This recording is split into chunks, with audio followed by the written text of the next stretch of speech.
That is for the future, okay? These kids are growing up in a different world than we grew up in. I know I'm almost 40. I grew up with Turtle. When I was in kindergarten, they were just starting to use Turtle.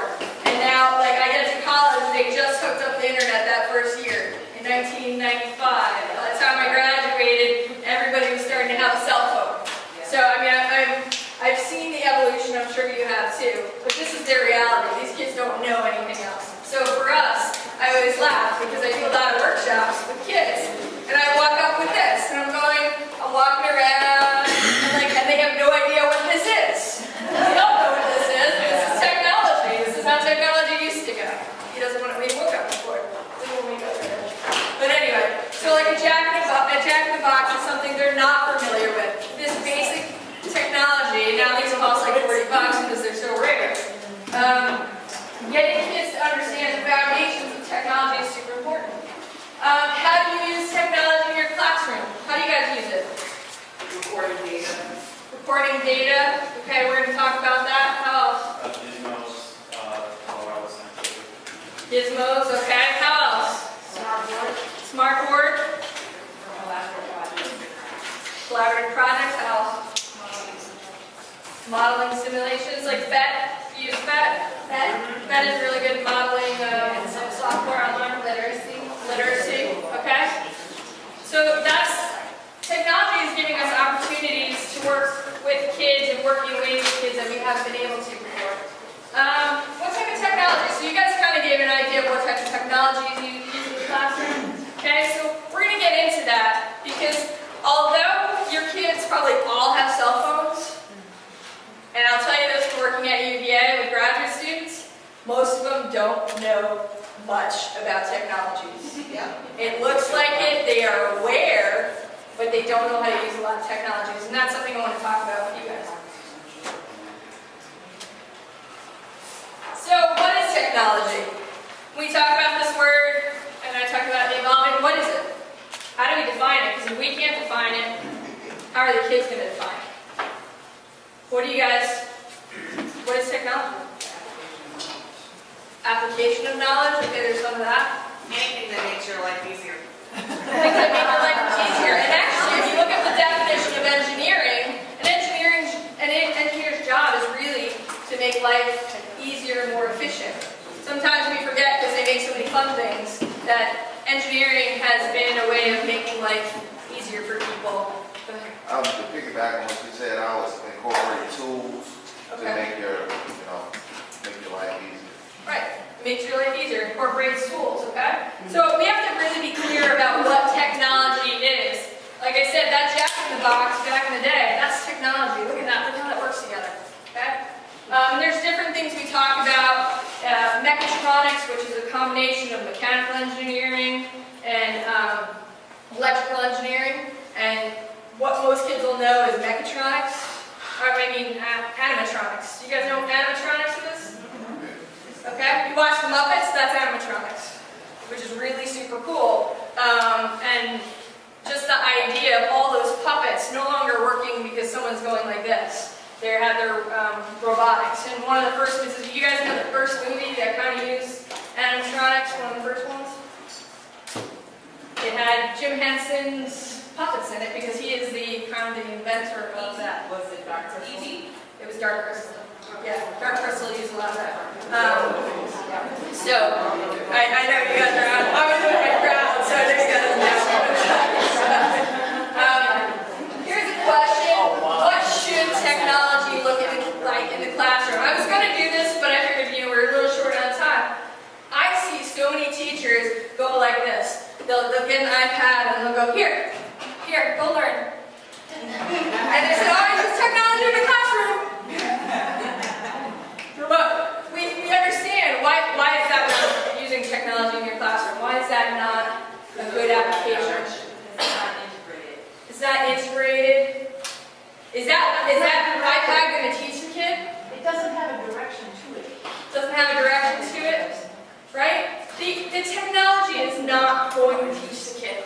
Okay? That's our job as instructors, as educators. So we have to really think deeply of what our objectives are and how we want these kids to interact with this technology.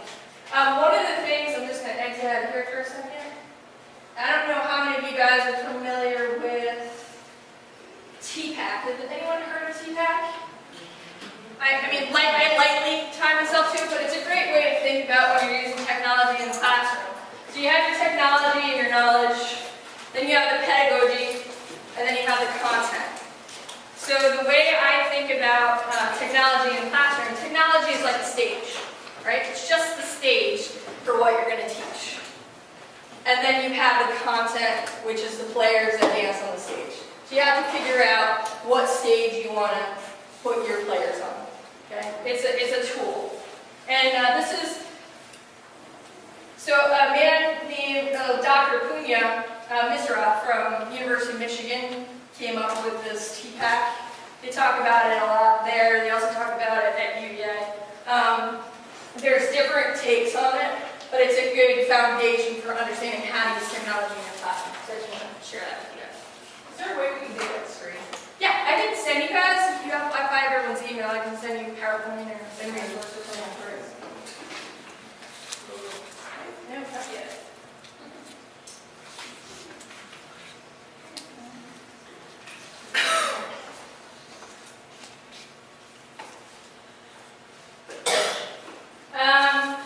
The other question is, like, what should it look like? But then we have, how do we assess the kids using technologies? Unfortunately, a lot of what we do now in the classroom is so focused on SOLs that the kids learn to feed them information and give it back. Feed it to them and give it back. And that goes all the way to the higher education level. I had graduate students where, what do you mean we're not going to take a test? Like, no, you guys are going to do a portfolio.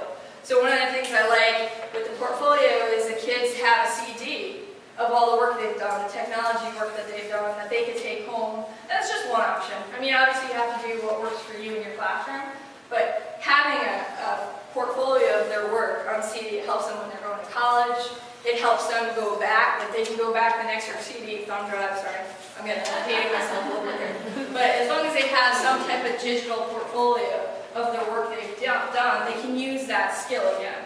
So that's a really good way to assess them. If you give them a rubric, and then at the end of the year, at the end of the semester, you look at their portfolio of what they've done. And it actually works out great. I taught pre-service teachers at UVA. And one of the things I had was, I challenged the gym teachers that I had. They had to teach an online course, and they had to create a video for it. And they were freaking out. Like, how do I teach gym online? They came up with some amazing stuff when I challenged them. Some interactive stuff. Because they said, you know, the world is shrinking and there's some kids that may not have access or may not be able to go to school because of illness or distance or something like that. Let's find a way to do this. And they did. They came up with some really good stuff. If I'm talking too fast. And then we talk about what variables impact how we use technology in the classroom. What are some of the variables that affect you guys? No internet. No internet is the biggest one, right? Money, right? Sometimes you can buy some of the stuff and not the other stuff that you need to go along with it. What else? Teacher's knowledge. How many of you guys, when someone says, hey, I need you to teach technology, like turn and run the other direction? Honestly, I won't look. We get so many teachers that when you say, hey, here's new technology, they're like, yeah, I'll get to it, and they put it up on the shelf. And you never see it again. Okay, there's this fear. There's this fear with math, there's a fear with science, engineering, because they think what happens is everybody comes in on this level, and like, I want you to teach it up here. And we know the kids are not at that level. A lot of teachers aren't at that level, so we have to kind of work our way in. You walk our way into the water as opposed to jumping into the deep end. So there are some things we'll talk about getting kids into using technology. Electrical outlets. Electrical outlets. That have a rail. Mm-hmm. Yeah, that's technology. You can't plug your cow in if you don't have that, yeah. And their phones. I mean, God forbid their phones aren't charged. We know what's going to go down now. So, yeah, there's so many technologies now. So here's one of the things I want to talk about. I can teach you how to use an iPad. I can teach you how to use an iPhone. But it's going to be outdated by the time you buy it for your platform. So one of the perspectives that I like to talk about is teaching technology skills and teaching technology families. And And what I mean by skills are like, okay, how do I operate a smartphone? Or how do I operate a computer? As opposed to, how do I operate that Dell computer? Like keeping it general, as opposed to being specific about one instrument, one technology tool. Because what happens is, you guys know, depending on where the principal is that year, what your technology changes, or what's being supported changes, just like the curriculum changes. You know, if FOSS comes in with a cool kit, and you have to use what I think it was a global tracker thing that we had, you're supposed to switch to that, you're supposed to understand that. And if you teach the kids technology skills, that'll serve them better as they get older, because they're going to college, and by the time they get to college, things will be changing. When I talk about families of technologies, I'm going, again, smartphones, like PCs, which will probably be gone by the time they get to college. They'll probably all want to be working on tablets. Okay? We're talking about software, specific software. What's the most important software that you guys all use that probably most kids don't know how to use? Microsoft, right? How many of you guys use Microsoft Office in your classroom? Right? What do you use? Word, PowerPoint, Publisher.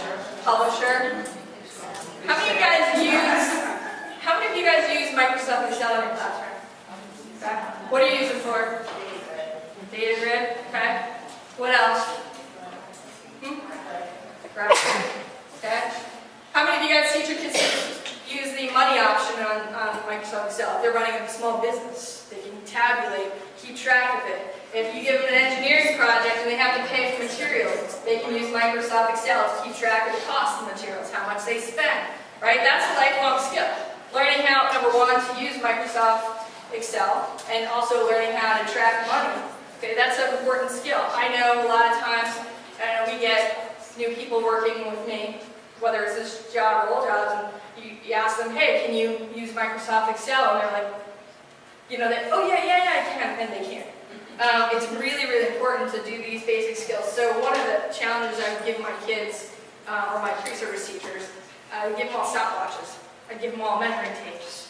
I'd give them different things, and I'd have them jump rope. Hey, you're going to jump rope, and you're going to test how many jumps you did. Or you're going to test your heartbeat after you were jumping rope, and you're going to plug that in. Or you're going to take your pulse and plug that in. Really, really simple activities to get them to start using Microsoft Excel. And then they would take the averages of the heights, learn how to use the Excel, taking averages. There's so many. How many of you guys feel confident in using Microsoft Excel? Okay? You all can do the summaries and the averages and combined spreadsheets and that. Okay? Your kids need to feel that way too. It's a very basic skill. How many of you guys use it to write your own formulas? Okay? That's a skill too. And teaching the kids how to do that will serve them very, very well. Okay? Erika, Yeah. how do you feel about the fact that most school districts are walking away from it and going to Google? Well, Google. They're not paying the money to put the Microsoft program on the computers. It's all Google. Right. The Google is it's very similar. It's getting closer. Similar, but not It's the same. similar, but not the same. But still having that goes back to teaching skills and families of tools. Okay, so that's Microsoft Excel is a data software. So that's a family of, if you give them a general understanding of how to use it and the confidence to explore it, they'll be okay. Right? So, do you guys have any questions so far? I know I'm going fast. Cool. I'm going to talk about fair use laws. You guys I know a lot of you guys are like me, I like to make videos on YouTube for people to use, but YouTube sometimes yanks your videos down. Do you guys know that? If you're using music that you haven't been given permission to use, it pulls your videos down. So if you make a video and you tell a kid to go home and watch it, and you put music on there, YouTube might have pulled it off already. YouTube, if you're not familiar with it, has its own music that you can use. So you can just use theirs and not have to worry about it being taken down. So that's something to teach your kids also. So I'm just going to do this. This is kind of a cute fun. I'm not going to play the whole thing because it's super long. But let's see. It's a kind of, because Disney is so tough. tough about using their stuff, even in education.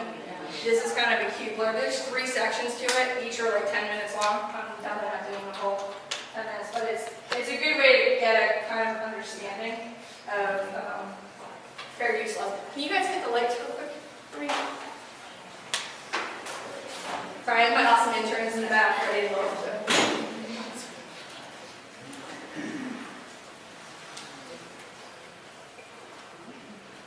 This is not approved by Disney, but it's something that was showed to me at UVA, and I was like, okay, that's good. And it helps clarify some things.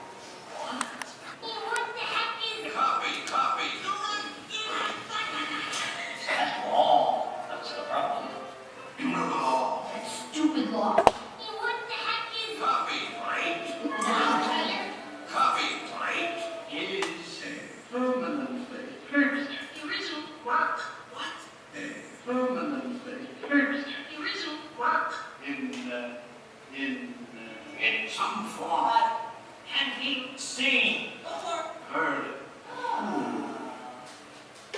Now, this is important. Only the copyright owner has to Robert. You there work. It's mine. How can that be? That's not fair. It's for me. You copyright work. Without permission granted by the copyright owner. So you guys get the idea. I can send this link to you guys. Go hit the links. It's just it's also, again, it's something that your kids, because a lot of kids are making videos right now, and something for you to explain to them that there are rules and laws that when you're making videos that they have to think about. Just kind of throwing that out there. Okay.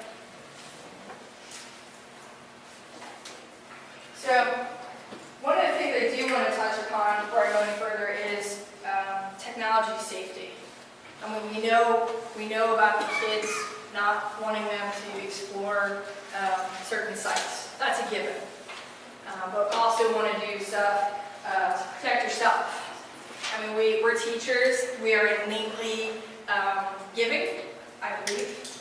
And I've seen too many teachers not think before they use certain technologies. I had a good friend with me in New York City who handed over her computer for her kids to use, and unfortunately, they found stuff on there and she got canceled. So just thinking about when you're using technologies, make sure you think very long and hard about what you're doing with your technologies, which ones you're using, and that's something I just want to throw out there. And now to emphasize to kids so much, because I don't think they think about the long-term consequences of the videos that they make. They think it's just fun. They don't realize it's going up on the internet forever. So just, I mean, not to be a downer, but something to make sure you address with the kids, but not necessarily on a scolding level, but making them understand that if they Google their how much stuff already comes up because you leave a footprint, an internet footprint. So explaining that to them, and you guys should know that as well. One of the reasons my kids couldn't find me on Facebook until I moved down here is because I just didn't use my real, I didn't use my name. I used an abbreviated name. And that's things for you to think about. You know, as fun as it is to or easy as a social media tool is for you guys to use, find another option. You don't want to, I know in New York City now, if you Facebook your kids, you can get fired. You're just not allowed to have Facebook content. So, something to think about. The other thing I wanted to talk to you guys, what's so fast? I'm like, whoosh. I want to talk to you guys more about the fun stuff. So on your table, and my wonderful interns are here, they are going to help you, they're going to introduce you to some new toys that we have. How many of you guys have heard of Ozobots? Anybody? I know these guys have. We have what's called spheros, and we also have vortexes. Spheros are the round ones, makes sense, they're called spheros. And then vortexes look like Eva's head for Wally. And they are programmable, app-controlled robots. And this is one of the things I want to talk about, and they're going to help you guys kind of play with them. I don't know if we're not going to have time to program them today, but these are nice, quick introductions to computer apps, computer engineering. A big thing for me is kids learning to code. I think kids learning to code is just as important as kids learning to speak another language, because nowadays it is another language.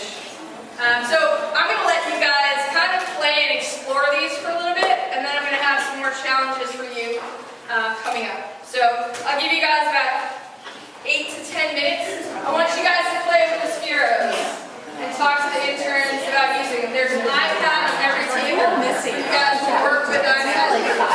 So we're sharing.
Out of newspaper tubes. Okay? They're going to have to build that and then navigate the vortexes and spheres all over them, or program them to go over them.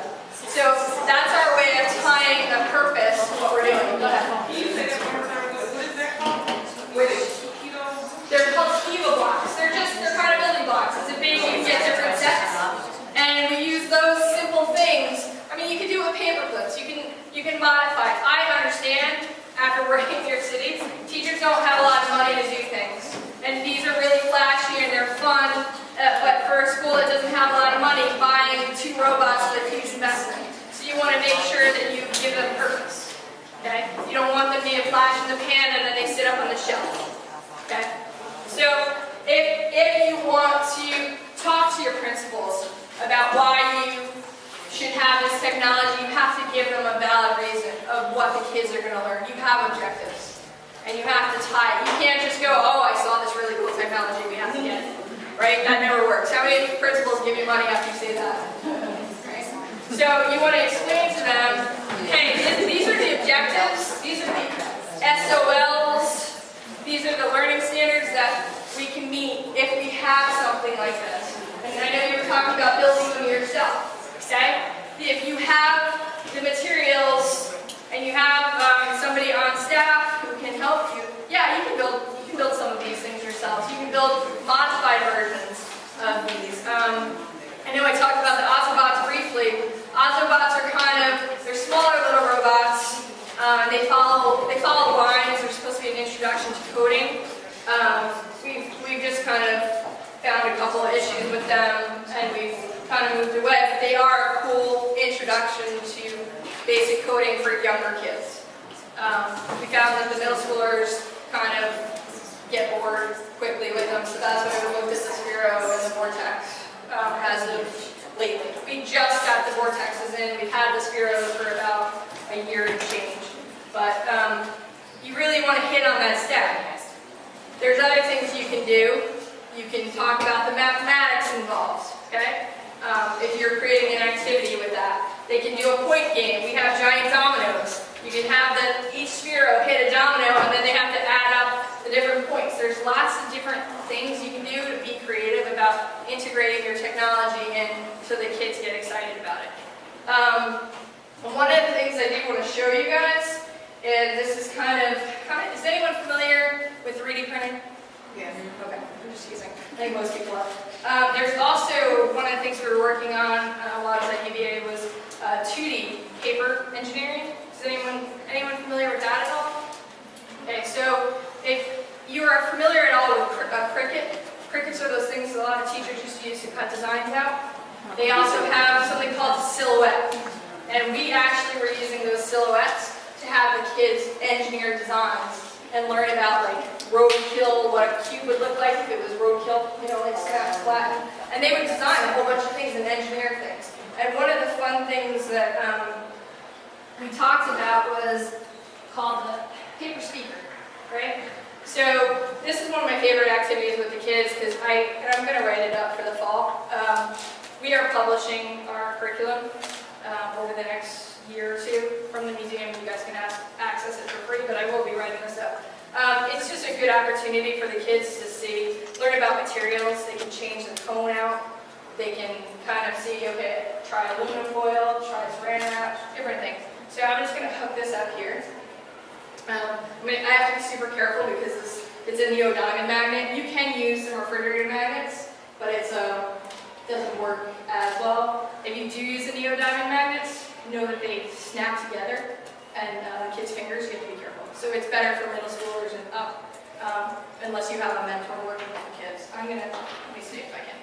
I'm actually going to do it on the table, just because I don't want to ruin the projector. You guys can come by and kind of take a look at this. I get Aretha out. Got it. All right. She always gives me respect. And this is an amplifier. These amplifiers cost about 25 bucks. You can get them online, and they're really simple to use. So your magnets and your amplifier are the cost the most, but I've actually used one amplifier with the whole class. They keep going back and doing redesigns. One of the things that technology allows us to do now, and even when we're writing papers, is to give kids a chance to do things more than once. And we stress iteration. We stress like learning from mistakes, and fortunately, the kids have that opportunity now with technologies. So let me just get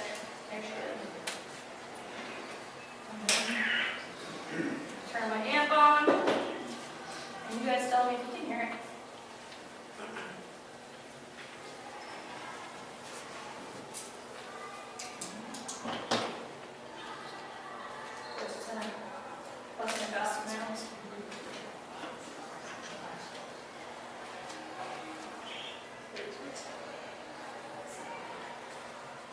So what does technology always do when you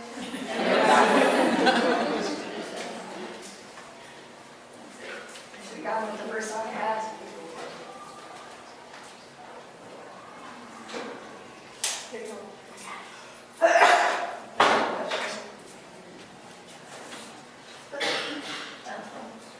Okay. So while I'm talking about this, do you guys have any questions so far while I'm getting this going? My team back there knows it was working earlier. So you can hear it across the room earlier.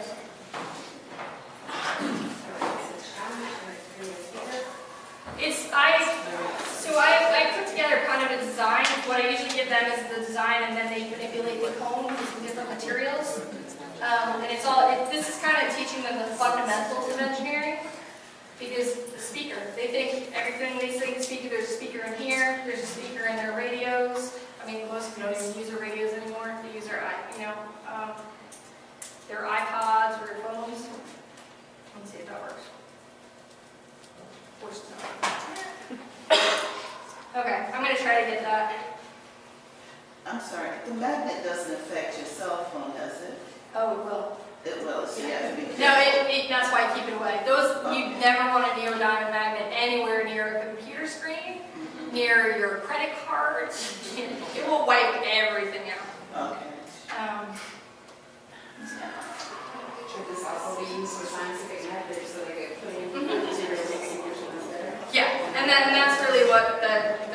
project is with this. Can I get one of you guys to kind of work on this while I keep talking?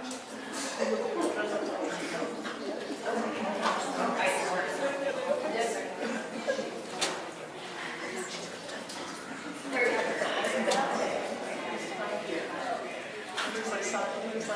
You guys, a little bit. Okay, so basically what's happening is I've used the paper enough where it's not getting the bounce anymore. But the idea that kids are all like freaked out by the fact that they can hear music out of a paper speaker.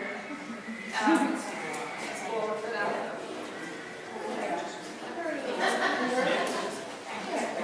I just needed them to walk over and maybe with them.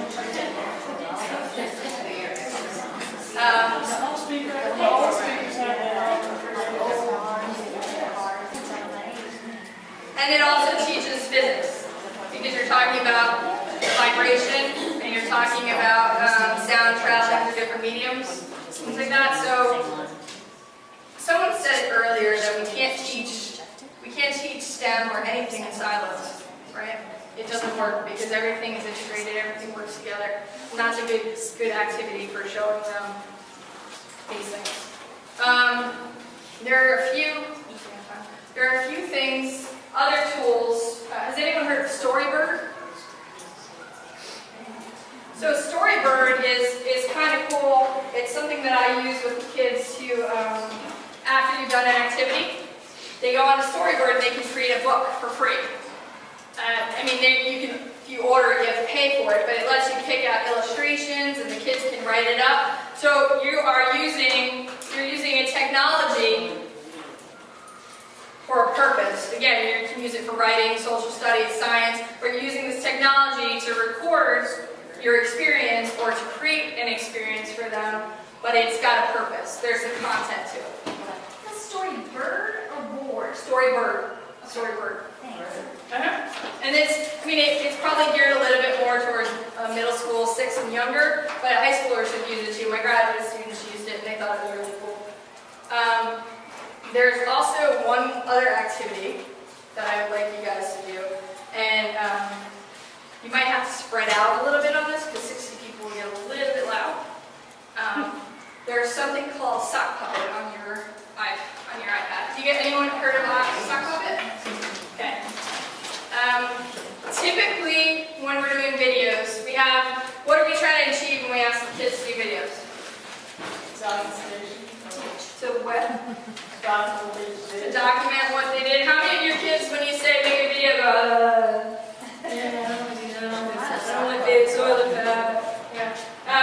so Sock Puppet is a really cool app that allows them to use puppets instead of themselves to record things. So what we will do in our programming is we will have kids, we don't call it videos. We ask them, hey, can you guys create a PSA? Because you learned something really cool about science and that somebody else should know about. Create a PSA. They like that. Okay? Public service announcement. Okay? We tell the kids, hey, you know what? You just saw something cool. Here's an engineering project. You will have your company. We ask them to create their own company. We want you to pitch your product. So they'll do a sales pitch using video, but we are not calling it that. We're calling it a sales pitch. We also ask them to create commercials. 2 years ago, we were at the Aviation Museum, and we asked the kids to go by one of the planes, learn about the planes, learn about the engineering of that plane, and then make a commercial about it. So they were also informing us, but at the same time, they were using the video, and they were also talking about the technology in the plane. So we just combined the two. So kids are smart, but we're smarter. We can kind of trick them into doing really cool stuff without them knowing.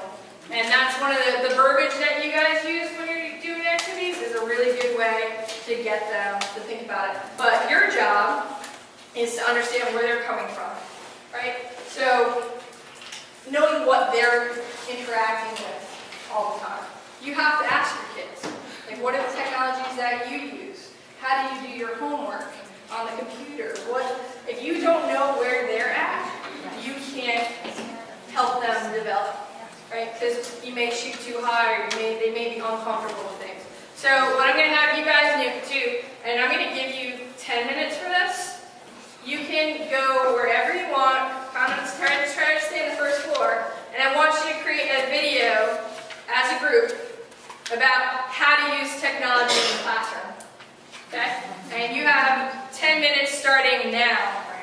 Okay? There's room out there, there's room in the forum where you guys came from, but I want you to use the sock puppet app to come up with you have about 30 seconds to 1 minute on sock puppet to create a video.